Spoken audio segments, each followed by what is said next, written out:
Olá, irmãos, continuando a série, nós vamos agora estudar Neemias 6, ok? Agora são vários capítulozinhos, vários versículozinhos, perdão.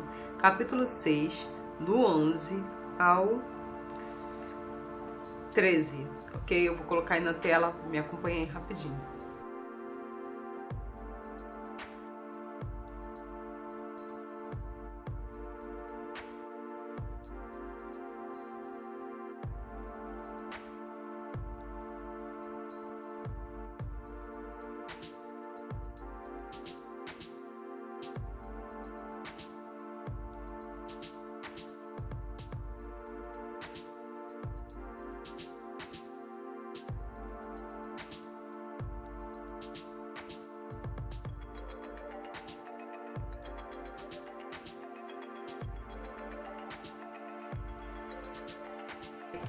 Mais uma vez nós vemos que Neemias tem aí um discernimento, né, a ponto de saber que aquele inimigo que está ali foi contratado, né, que aquele que deveria ser amigo foi contratado pelo inimigo para fazer ele pecar e assim ele ser difamado e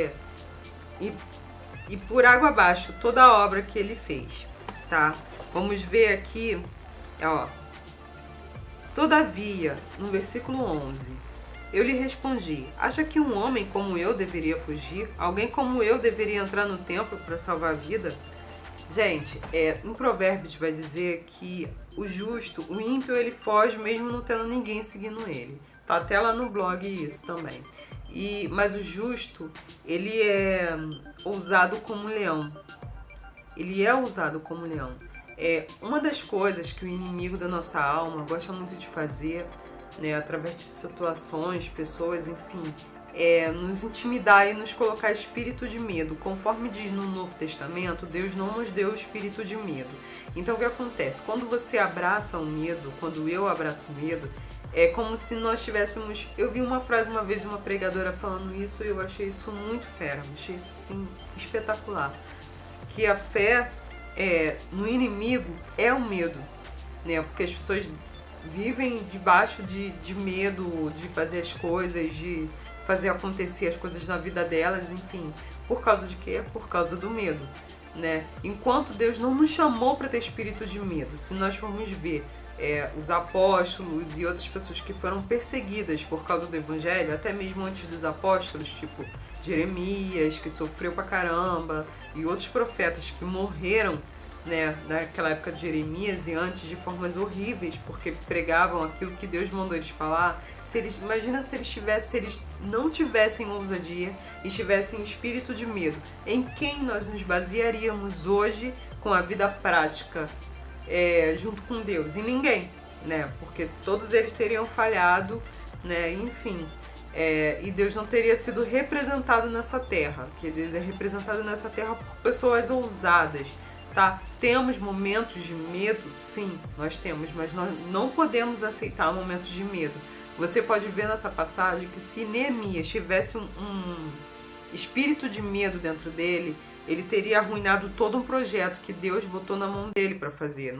Nesse caso, tenho certeza que foi Deus que botou esse projeto na mão dele para fazer. Por quê?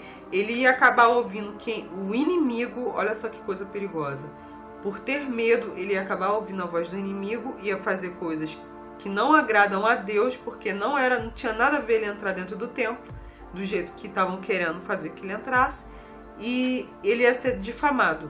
Tudo ia acabar, tudo ia por água abaixo. Irmãos, temos que ter cuidado, principalmente, repito, nos projetos espirituais ao qual nós temos, ao qual Deus nos colocou nas nossas mãos, tá? Temos que ter cuidado e muito discernimento para fazermos as coisas acontecerem. Quando o espírito de medo vier, nós temos que expulsar todos aqueles pensamentos contrários, nós temos que expulsar em nome de Cristo. Por quê? Porque através dos pensamentos negativos, através do medo, tá? O inimigo pode arrumar um espaço e fazer acontecer o projeto a partir dali conforme a vontade dele. Porque se Neemias saísse do propósito que ele foi chamado, ele ia entrar no propósito do inimigo. Nós temos que ter muito cuidado com o espírito de medo, se é que eu posso chamar de espírito, não sei se é um espírito exatamente. porque ele vem para arruinar.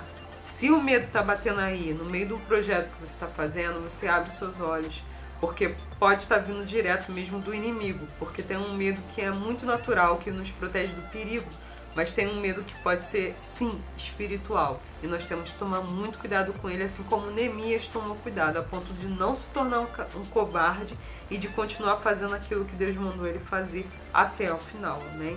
Espero que tenha edificado a vida dos irmãos, tá? Não esquece de dar aquele joinha, de participar do blog, do canal e do Face.